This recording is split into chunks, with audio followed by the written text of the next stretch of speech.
El libro sexto de la mística Ciudad de Dios, escrita por la monja María Jesús de Ágreda, empieza en el parágrafo 1033, cuando se lleva escrito el 57% del libro. Y termina con el párrafo 1530, habiendo cubierto el 75% de la obra, es decir, es un capítulo muy extenso que comienza con la narración del bautismo de la Virgen que hizo Jesús, quien también bautizó a San Juan Bautista. En el párrafo 1039 nos revela que el milagro de Caná manifestó la unión hipostática. Dice, quiso el Señor se entendiese que había en él otra voluntad más que la humana, y que aquella era divina y superior a la de su madre, y que no estaba subordinada a ella, mas antes la de la madre estaba sujeta a la que tenía como verdadero Dios. Y en consecuencia infundió su majestad en el interior de sus discípulos nueva luz con que conocieron la unión hipostática de las dos naturalezas en la persona de Cristo. En el párrafo 1046 y 1051-52 se habla de cómo la Virgen escuchaba de rodillas a Jesús. Dice en el 1046, era tan solícita y atenta en oír la predicación y doctrina de su Hijo Santísimo como si fuera nueva discípula, y siempre que predicaba o enseñaba a su majestad le oía la gran señora puesta de rodillas. Hacía la piadosísima madre esta misma oración y peticiones por los oyentes. De las almas que no admitían la gracia y virtud divina se dolía con amargura inexplicable, porque solía llorar sangre en este sentimiento.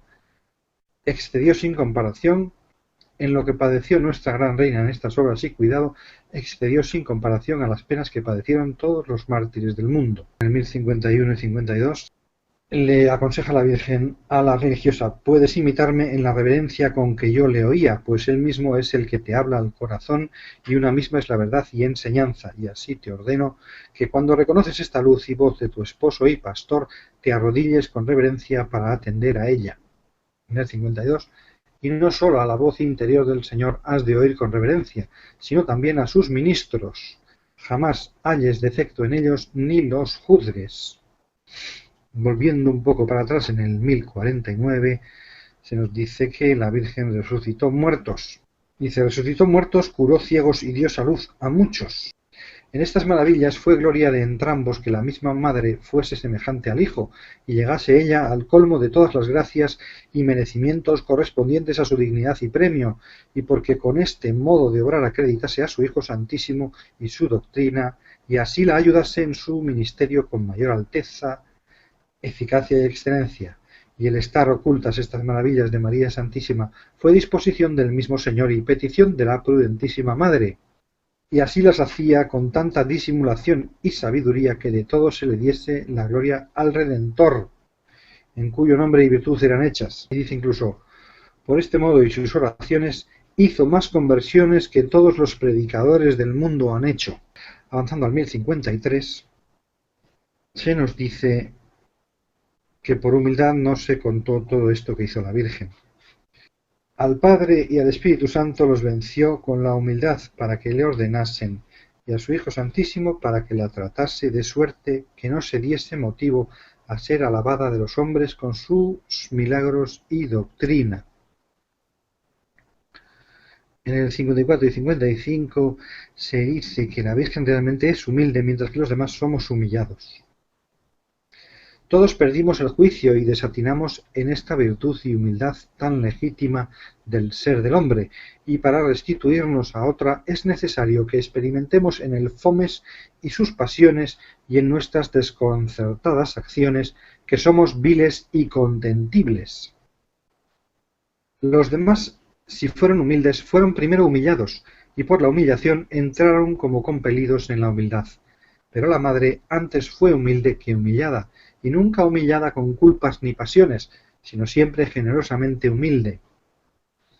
No pudieron estos soberanos espíritus alcanzar la humildad de María Santísima, refiriéndose a los ángeles, aunque también se humillaron ante su Criador por ser hechuras suyas.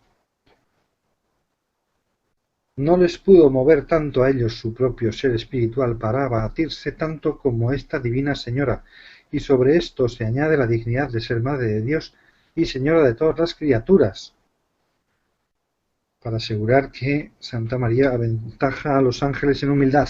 En 58 y 59, 1058 y 59, condescendió su majestad con ella de tal manera que la alabó más por otro modo entonces oculto, enseñando a los oyentes de camino lo esencial de la virtud común a todos, en que su madre era singular y admirable.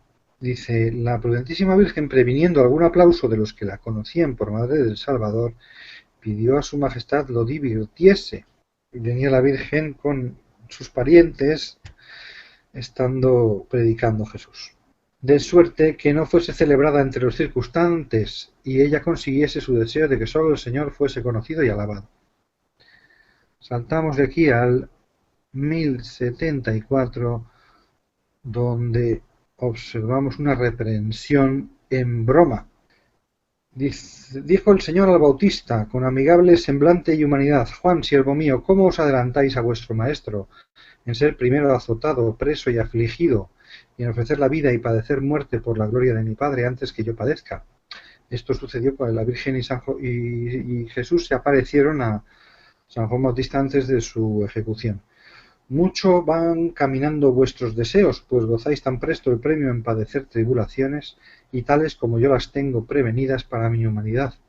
Pero en esto remunera mi eterno Padre el celo con que habéis hecho el oficio de precursor mío. Y añadió Jesús, yo ofrezco vuestra muerte a mi Padre, con lo que se dilata la mía. Así pues, por la muerte de San Juan Bautista se habría retrasado la de Jesús. En 1083 se nos dice sobre los nombres de María. San Juan Bautista la llamaba señora o mi señora, y en ausencia la nombraba madre de nuestro Maestro Jesús, y después de la ascensión del mismo Señor la llamó el primero madre de Dios y del Redentor del mundo, y en presencia madre y señora. Dábale también otros títulos: restauradora del pecado, señora de las gentes, y en particular fue San Juan Evangelista el primero que la llamó María de Jesús, como se nombró muchas veces en la primitiva Iglesia, y le dio este nombre porque conoció que en su alma santísima de Nuestra Gran Señora hacían dulcísima consonancia estas palabras cuando las oía. Pues sí, está hablando de San Juan Evangelista, ya que una errata al principio, cuando dice Bautista. En 1087 se habla de los pecados de Judas. Comenzó el imprudente discípulo a pagarse de sí mismo más de lo que debía y a tropezar en los defectos de sus hermanos, notándolos más que a los propios. Y admitido este primer engaño sin reparo ni enmienda, fue creciendo tanto la viga en sus propios ojos cuanto con más indiscreta presunción miraba las pajuelas en los ajenos, pretendiendo enmendar en sus hermanos con más presunción que celo las faltas más leves, y cometiéndolas él mucho mayores, y entre los demás apóstoles notó y juzgó a San Juan Evangelista por entremetido con su maestro y con su Madre Santísima, aunque él era tan favorecido de entrambos. Con todo esto, hasta aquí no pasaban los desórdenes de Judas Iscariotes más que a culpas veniales, sin haber perdido la gracia justificante, pero éstas eran de mala condición y muy voluntarias, porque a la primera, que fue de alguna vana complacencia, le dio entrada muy libre, y ésta llamó luego a la segunda de alguna envidia, y de aquí resultó la tercera, que fue calumniar en sí mismo y juzgar con poca caridad las obras que sus hermanos hacían. Luego se le entibió el fervor de la devoción, se le resfrió la caridad con Dios y con los prójimos, y se le fue remitiendo y extinguiendo la luz del interior, y ya miraba a los apóstoles y a la Santísima Madre con algún hastío y poco gusto de su trato y obras santísimas. En el 1093 se nos comenta una charla de María con Judas. Le dice, hablando de Jesús: Él te ama más que tú a ti mismo, y sabe sin engaño lo que te conviene. Déjate a su santísima voluntad y muda de intento, y procura atesorar la humildad y pobreza. Levántate de donde has caído, que yo te daré la mano, y mi Hijo usará contigo de su amorosa misericordia. Pero no se ablandó ni movió aquel corazón fiero. Antes se indignó y se dio por ofendido de la Divina Señora, porque un ímpetu desenfrenado de ambición y codicia en la concupiscible luego irrita a la irascible, contra quien le impide y los sanos consejos reputa por agravios. En el 1097 se nos dice cómo la piedad mariana y la modestia nos llevan a la salvación, Cuando la Virgen habla con la monja, diciéndole: en solicitar la intercesión de mis ruegos y clemencia, y en temer con discreción los juicios del Altísimo, se reduce el eficaz medio de la salvación y adelantarse en el premio. Párrafo más adelante, en el 1098, se dice que en cambio aborrecer a los justos es señal de reprobación. Uno de los pecados más feos y aborrecidos del Señor es que sean poco estimados los justos y amigos de la Iglesia, y en especial yo, que fui escogida para madre suya. Es una de las señales de reprobación aborrecer a los justos. No juzgues a nadie, y menos a los que te reprenden y enseñan. No te dejes inclinar a cosa terrena, y menos a los oficios de gobierno, donde lo sensible y humano arrastra a los que sólo atienden a ello. Turba el juicio y oscurece la razón. A nadie envidies la honra, ni otras cosas aparentes, ni apetezcas ni pidas. Suele desear y pedir lo que ha de ser su perdición, porque la criatura suele desear y pedir lo que ha de ser su perdición, y alguna vez se lo concede el Señor por castigo de aquellos y otros pecados y por sus ocultos juicios, como sucedió a Judas Iscariotes. Y en estos bienes temporales reciben el premio de alguna buena obra si la hicieron. En 1101 nos habla de que María presenció la transfiguración. Dice: convenía confortarla con este favor para los tormentos que su alma santísima había de padecer, y que, habiendo de quedar por maestra de la Iglesia Santa, fuese testigo de este misterio. Vio María Santísima la divinidad intuitivamente y con claridad, porque el beneficio con ella no había de ser como con los apóstoles, sino con mayor abundancia y plenitud. Pudo mirar de hito en hito la gloria del cuerpo transfigurado sin padecer el temor y defecto que los apóstoles en la parte sensitiva. Les sirvió de gran consuelo en la ausencia de su Hijo, pero también fue causa de que sintiese más las afrentas de su pasión, habiéndole visto Señor de la gloria. En el 1104 se nos habla del amor de Cristo a la cruz. Quiero saciar mi corazón sediento de los oprobios y afrentas que son en vuestros ojos tan estimables. Quiero humillarme hasta recibir la muerte por mano de mis enemigos, para que nuestros amigos y escogidos sean honrados y consolados en sus tribulaciones. Es una oración de Cristo al Padre. Y sean ensalzados con eminentes y copiosos premios cuando, a ejemplo mío, se humillaren a padecerlas. Oh cruz deseada, ¿cuándo me recibirás en tus brazos? Dolores, afrentas e ignominias, azotes, espinas, pasión, muerte. Venid, venid a mí, que os busco. Dejad hallaros luego de quien os ama y conoce vuestro valor. Si el mundo os aborreció, yo os codicio. Si él con ignorancia os desprecia, yo que soy la verdad y sabiduría, os procuro porque os amo. Y vieren al que es su verdadero Dios, su Criador y Maestro y Padre, padecer oprobios, afrentosos, azotes, ignominias, tormentos y muerte de cruz y desnudez, ya cesará el error y tendrán por honra seguir a su mismo Dios crucificado. Dice Jesús respecto a las almas. En el 1111 se nos dice que Judas calumnió a Cristo, porque ocultamente se fue a ellos, a los fariseos, y les dijo que su maestro enseñaba nuevas leyes, contrarias a la de Moisés y de los emperadores, que era amigo de convites, de gente perdida y profana, y a muchos de mala vida admitía, a hombres y mujeres, y los traía en su compañía, que tratasen de remediarlo porque no les sucediese alguna ruina que después no pudiesen recuperar. En el 1114 se nos dice que perdonar vale más que el trabajo físico, y si padecer cualquiera de los trabajos corporales tiene su corona, mucho mayor será padecer, sufrir y perdonar las injurias, y dar por ellas beneficios, como lo hicimos nosotros con Judas Iscariotes. Habla la Virgen. Seguimos dentro del libro sexto. En el 1131 se nos habla del diablo y la muerte. En el 1131 el diablo no quería la muerte de Cristo. En un conciliábulo de diablos dijo: si este hombre es también Dios verdadero, con su padecer y morir salvará a todos los hombres. Muy errados andamos en procurarle la muerte. En el 1144 y 45 la Virgen hace un nuevo fiat. Yo me ofrezco y me resigno en su divino beneplácito, para que en mí como en vos, Hijo y Señor mío, se cumpla y ejecute su voluntad eterna y agradable.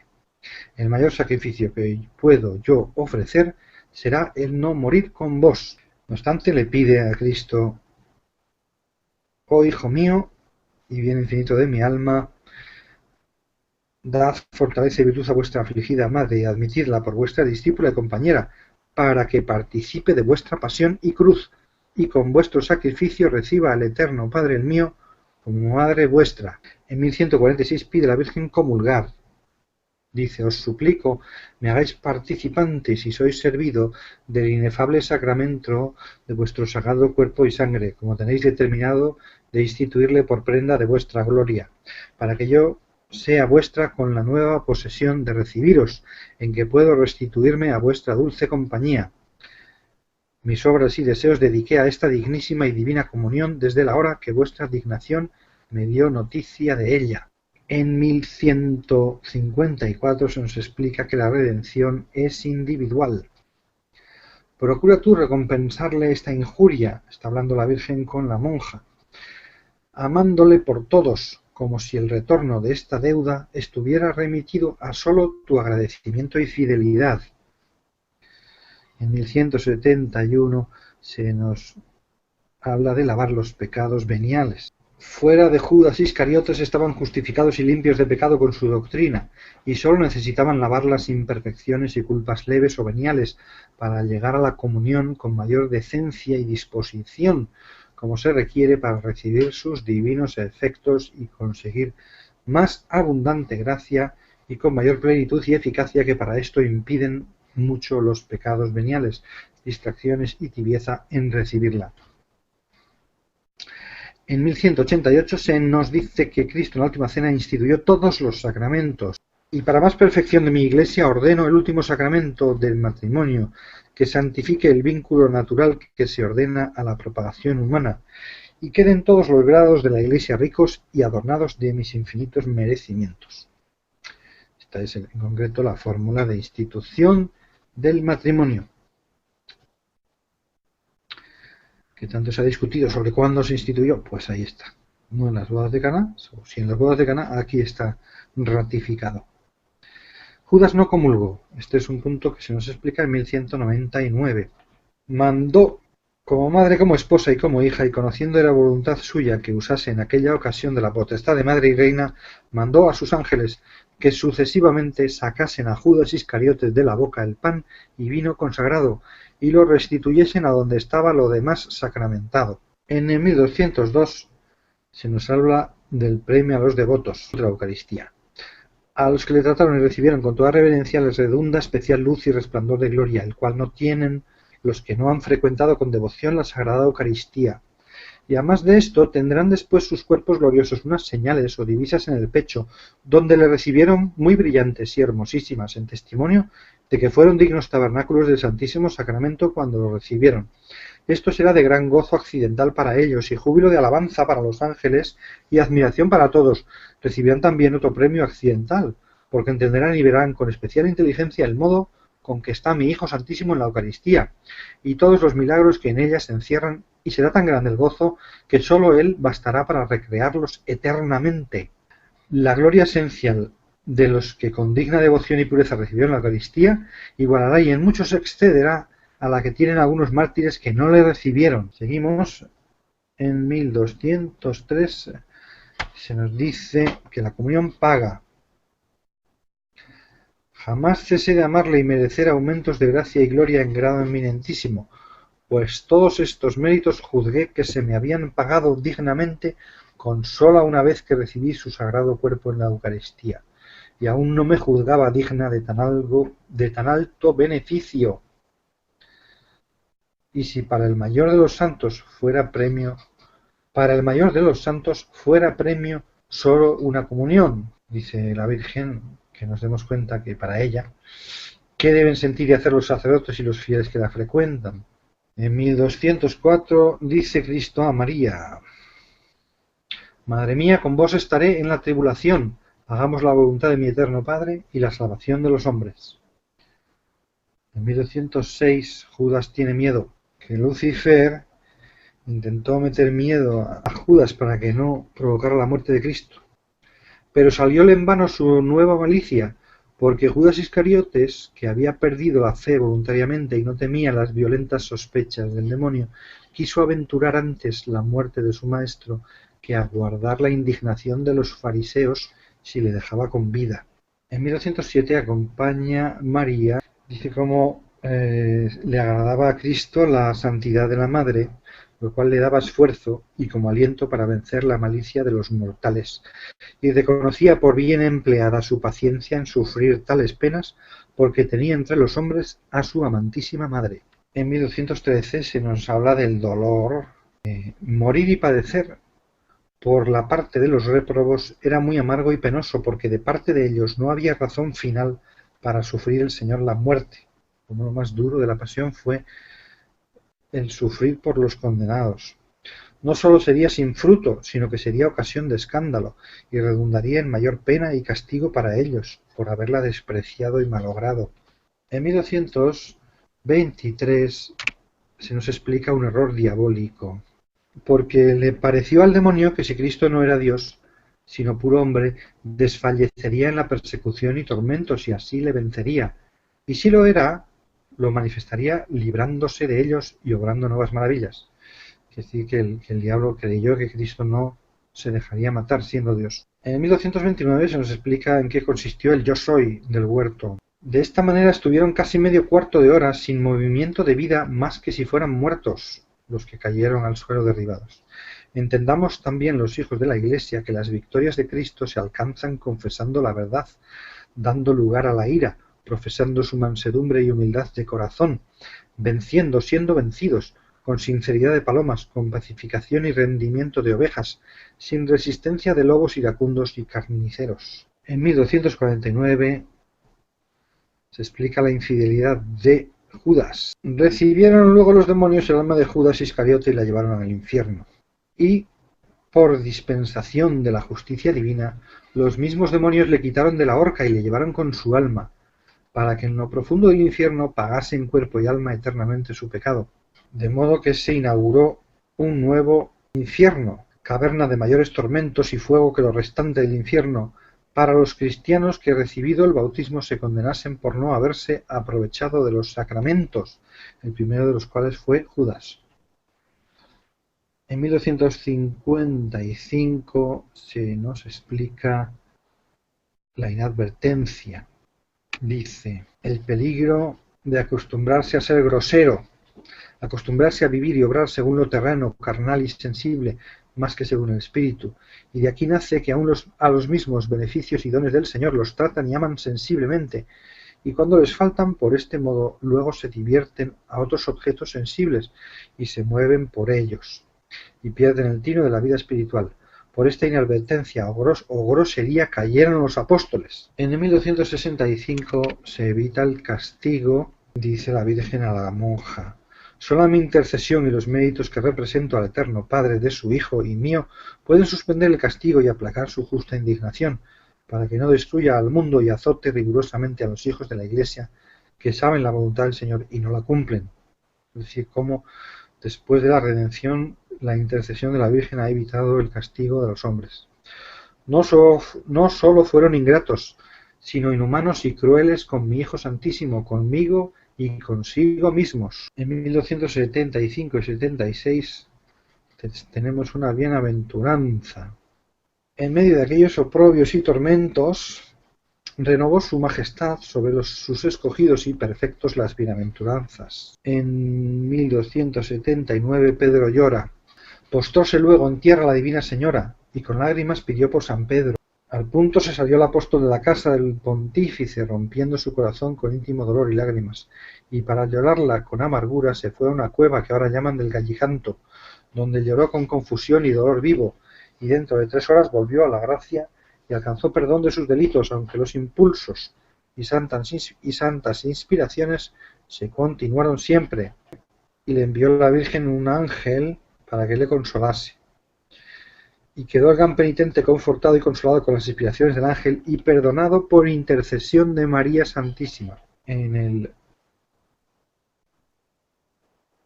1290 no quiso Dios que su Hijo fuera desnudado completamente, que el diablo puso en la imaginación de aquellos sus esclavos y amigos que le desnudasen de todas sus vestiduras.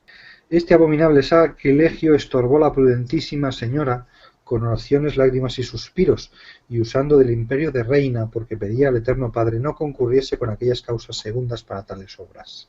En 1301 se nos habla de San Juan, que San Juan Evangelista reconoció también la culpa de haber huido en el huerto, y llegando a la presencia de la reina la confesó por Madre de Dios con lágrimas y le pidió perdón. Después, en 1361, la siguiente oración ante la cruz de Cristo. Dice: Oh cruz deseada de mi alma, prevenida y hallada de mis deseos, ven a mí, amada mía, para que me recibas en tus brazos y en ellos, como en altar sagrado, reciba mi eterno Padre el sacrificio de la eterna reconciliación con el linaje humano. Para morir en ti bajé del cielo en vida y carne mortal y pasible, porque tú has de ser el cetro con que triunfaré de todos mis enemigos, la llave con que abriré las puertas del paraíso a mis predestinados, el sagrado donde hallen misericordia los culpados hijos de Adán, y la oficina de los tesoros que pueden enriquecer su pobreza. En ti quiero acreditar las deshonras y oprobios de los hombres, para que mis amigos los abracen con alegría y los soliciten con ansias amorosas, para seguirme por el camino que yo les abriré contigo.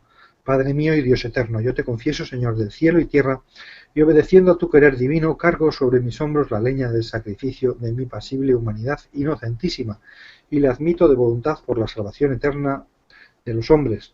Recibidle, Padre mío, como aceptable a vuestra justicia, para que de hoy más no sean siervos, sino hijos y herederos conmigo de vuestro reino.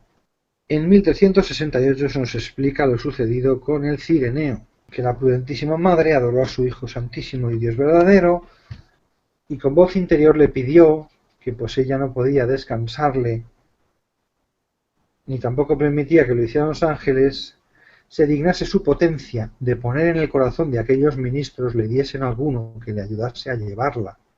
Esta petición admitió Cristo nuestro bien, y de ella resultó el conducir a Simón Cireneo para que llevase la cruz con el Señor.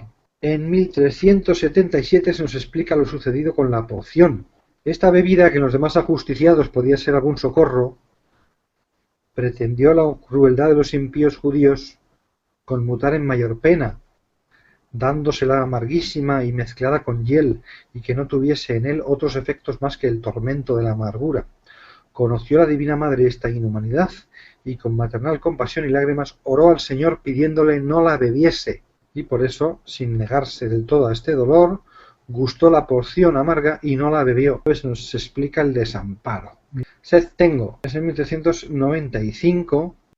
El desamparo de Cristo no fue que la divinidad se apartase de la humanidad santísima, disolviéndose la unión sustancial hipostática, ni cesando la visión beatífica de su alma, que entre ambas uniones tuvo la humanidad con la divinidad desde el instante en que fue concebido. Es cierto que la humanidad santísima fue desamparada de la divinidad en cuanto a no defenderla de la muerte y de los dolores de la pasión acerbísima, pero no le desamparó del todo el Padre Eterno en cuanto a volver por su honra, pues la testificó con el movimiento de todas las criaturas que mostraron sentimiento en su muerte. Otro desamparo manifestó Cristo Salvador nuestro con esta querella originada de su inmensa caridad con los hombres, y este fue el de los réprobos y prescitos, y de estos se dolió en la última hora, como en la oración del huerto, donde se entristeció su alma santísima hasta la muerte. Porque ofreciéndose por todo el linaje humano, tan copiosa y superabundante redención no sería eficaz en los condenados, y se daría desamparado de ellos en la eterna felicidad, para donde los crió y redimió, y como este era decreto de la voluntad eterna del Padre, amorosa y dolorosamente se querelló, y dijo: Dios mío, ¿por qué me desamparaste? Entendiendo de la compañía de los réprobos.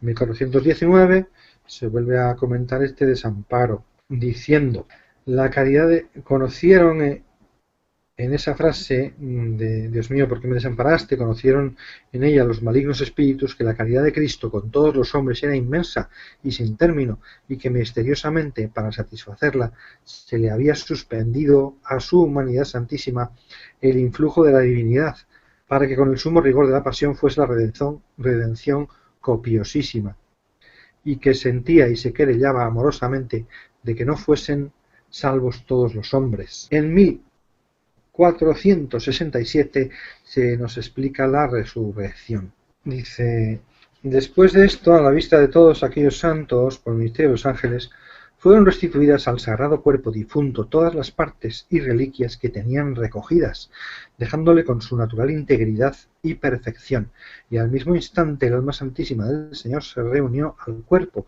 y juntamente le dio inmortal vida y gloria.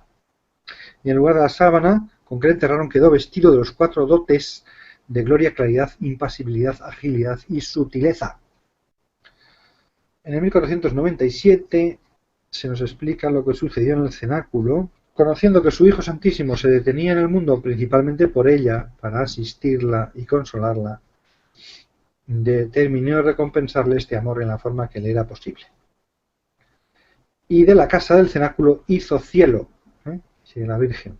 Por esto ordenó que no faltasen al Señor en la tierra las continuas alabanzas de los santos, y concurriendo ella misma a esta veneración, los levantó de punto que de la casa del cenáculo hizo cielo. En 1501 se explica la exaltación. Están las 3 personas divinas con María. Y dice, el mismo Hijo habló y dijo, Madre mía amantísima, yo me voy a mi Padre y en mi lugar te dejo y encargo el cuidado de mi iglesia. Las 3 personas divinas presentan así a la Virgen. Esta es la reina de todo lo criado en el cielo y en la tierra, es la protectora de la iglesia, señora de las criaturas, madre de piedad, intercesora por los fieles, abogada de los pecadores, madre del amor hermoso y de la santa esperanza, y la poderosa para inclinar nuestra voluntad a la clemencia y misericordia. En ella quedan depositados los tesoros de nuestra gracia, y su corazón fidelísimo será las tablas donde queda escrita y grabada nuestra ley. En ella se encierran los misterios que nuestra omnipotencia ha obrado para la salvación del linaje humano. Es la obra perfecta de nuestras manos, donde se comunica y descansa la plenitud de nuestra voluntad, sin algún impedimento, con el corriente de nuestras divinas perfecciones.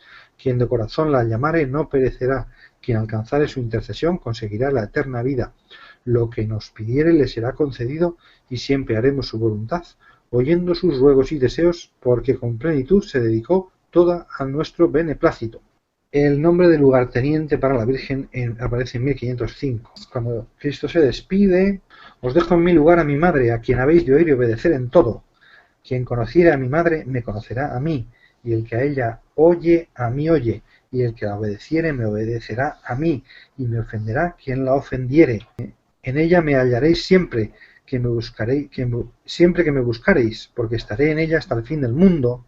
Y ahora le estoy, aunque el modo es oculto para vosotros, y dijo esto su majestad, porque estaba sacramentado en el pecho de su madre, conservándose las especies que recibió en la cena hasta que se consagró en la primera misa. Tendréis a Pedro por suprema cabeza de mi iglesia, donde le dejo por mi vicario, y como a pontífice supremo le obedeceréis. A Juan tendréis por hijo de mi madre, como yo lo nombré y señalé desde la cruz. Miraba el Señor a su Madre Santísima que estaba presente, y manifestaba una voluntad como inclinada a mandar a toda aquella congregación que la adorasen y venerasen con el culto que su dignidad de madre pedía, dejando esto de debajo de algún precepto en la iglesia, pero la humildísima señora suplicó a su unigénito se sirviese de no darle más honra de la que era precisa, que los nuevos hijos de la iglesia no la diesen más veneración que hasta entonces, porque todo el culto, sagrado culto, se encaminase inmediatamente al mismo Señor y sirviese a la propagación del Evangelio.